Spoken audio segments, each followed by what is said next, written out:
Bengali cinema, since its inception, has always quoted the Bhadralok. This middle-class educated idealism, rooted in its cultural history and a sense of aloof enlightenment during the Bengali Renaissance and its aftermath, dictated Bengali culture that followed in the early part of the 20th century. In literature, music, and then cinema, it has mostly been the depiction of the Bhadralok culture, made by and consumed by the Bhadralok.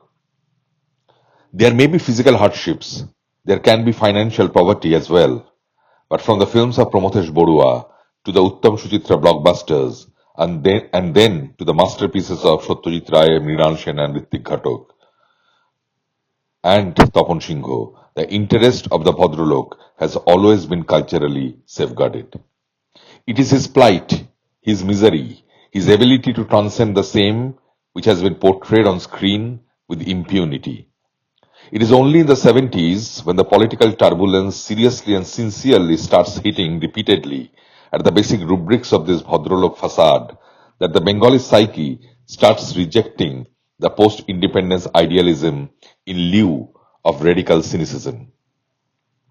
It is Mrinal Sen primarily whose cinema started looking out of the disintegrated Bhadralok smugness by facing the perils of lower middle class fight for existence.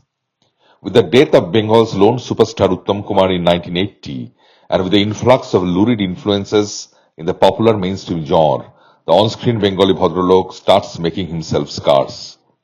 It is no wonder that the new age serious Bengali filmmakers of the late 70s and 80s, namely Goutam Ghose, Buddhadev Dasgupta and Utpalendu Chakraborty, would take their camera out of the sanctity of the Bhadralok abodes. And if that is the case, there is no compulsion of setting their films locale or its language in the Bengali vernacular.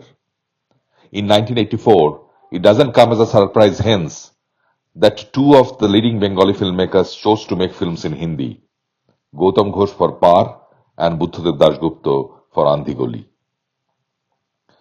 Ghose made Paar based on Bengali short story Paarhi by noted author Samaresh Bose. To provide topicality behind justification for changing the language, Ghose weaved his own story set in Bihar into the body of Bose's gripping story. The entire village pays its price with the massacre of 16 lives, the scene with which the film starts off.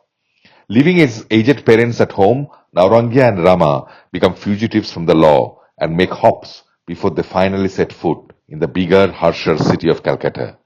With a stray address to look up, shared by a benevolent friend of the dead school teacher, the couple rummage the streets of the city with the hope of meeting the acquaintance and thereby landing up a job. Little do they know that the big city doesn't work the way they want it to. The acquaintance they hope to meet is never there, left for his village and hasn't returned for weeks. His wife, cold by the laws of nature but warm within, feeds a frail Rama when she makes out that she is carrying a baby. Ghose's camera slices up the interiors of the city to parts inhabited by the migrant working class, where most Bengali cinema prefer not to dwell. The city night at the dark abysses of life, where Bihari migrants meet and play cards, the morning queue outside a public latrine for ladies, are some of the brilliant cinema verite moments that compound the hopelessness of the couple and make them an instance among many others striving to sustain. The question of sustenance is crucial to Paar. It is what is made up of in the entire second part of the film in the big city. But even in the first, the flashback of their first child who is drowned in a well brings back memories they are running away from. It is that fear of losing the child unborn is the lurking anxiety that is sustained in Rama. She is the one who insists to flee the village, to survive and also to protect the life growing in her womb.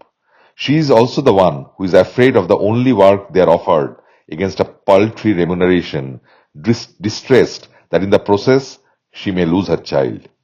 It is this personal trepidation when the options to earn for survival are dastardly non-existent is what sets apart Paar. Shunning clear of a prophetic sermon about caste-class divide, Ghose zooms in to the uncertainties of lives of poor migrants. This transcends the characters beyond their geography and make them citizens of the world anywhere and at any time. The highlight of Paar comes, however, in the later part of the second episode when Bose's riveting short story is being followed. Between money on the other side of the river and hunger lurking on this, Rama is scared that the task will make her lose her child. Naurangia, driven mad by the bleakness of their future and fed up with the constant chase from home and memories, is unyielding. The couple finally, in a breathtakingly detailed scene, is successful in ferrying the herd across. They are paid as promised, with a tip as well and a roof above their heads to pass the night. As they lie after a full meal after ages, Rama fears that the child inside her has become still.